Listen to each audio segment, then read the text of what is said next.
ദൈവത്തിന് സ്തുതി. മാവേലിക്കര സെന്റർ മാർത്തോമ യുവനസഖ്യത്തിന്റെ നോമ്പ് ധ്യാന യാത്രയിൽ എനിക്കും പങ്കുകൊള്ളുവാൻ ഇടയായതിലുള്ള സന്തോഷം അറിയിക്കട്ടെ.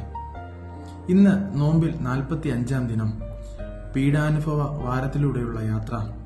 ക്രൂശിലേക്ക് നടന്നെടുക്കുന്ന ദിനരാത്രങ്ങൾ.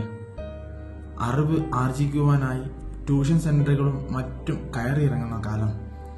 നേടുന്ന അറിവ് എവിടെ എപ്രകാരം പ്രായോഗികമാക്കണമെന്ന് അറിയാതെ വിവേകമില്ലാത്ത മനുഷ്യരായി നെട്ടോട്ടമോടുന്ന കെട്ടകാലം. സ്വന്തം കൂടപ്പിറപ്പുകളെയോ മാതാപിതാക്കളെയോ ഒന്നും കാണാതെ ശ്രദ്ധിക്കാതെ ഒറ്റ ബുദ്ധിയിൽ പറയുന്ന പ്രവർത്തിക്കുന്ന ചില ജീവിതങ്ങൾ. ക്രൂശിലേക്ക് നടന്നെടുക്കുന്ന ഈ ദിനങ്ങളിൽ ക്രിസ്തു നമ്മെ വെല്ലുവിളിക്കുന്നുണ്ട്.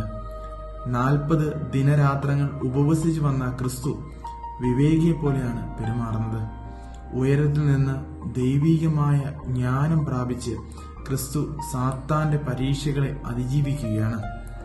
ദൈവിക ജ്ഞാനം അത് നിർമ്മലമാണ്. ദൈവിക ജ്ഞാനം പ്രാപിച്ചവന് കേൾക്കുവാൻ വേഗതയും പറയുവാൻ താമസവുമുള്ളവനാണ്. ഇന്നത്തെ ലോകത്തിൽ നമ്മുടെ കേൾവിശക്തി എവിടെയോ നഷ്ടപ്പെട്ടു പോയിരിക്കുന്നു. നഷ്ടപ്പെട്ട കേൾവിശക്തി തിരിച്ചാർജിക്കുവാൻ ക്രൂശിലേക്കുള്ള ഈ യാത്രയിൽ നമുക്ക് സാധിക്കണം. ലൗകിക ജ്ഞാനത്തിന്റെയും കപടതയുടെയും പിന്നാലെ പോയ കുറവുകളെ ഏറ്റുപറഞ്ഞ് ശാന്തമായ നിർമ്മല ഹൃദയവും ദൈവിക ജ്ഞാനവും പ്രാപിക്കുവാൻ എന്റെ പ്രിയ മാതാപിതാക്കളെ, യുവജനസഖ്യം സുഹൃത്തുക്കളെ, കുഞ്ഞുങ്ങളെ നമുക്ക് കഴിയണം.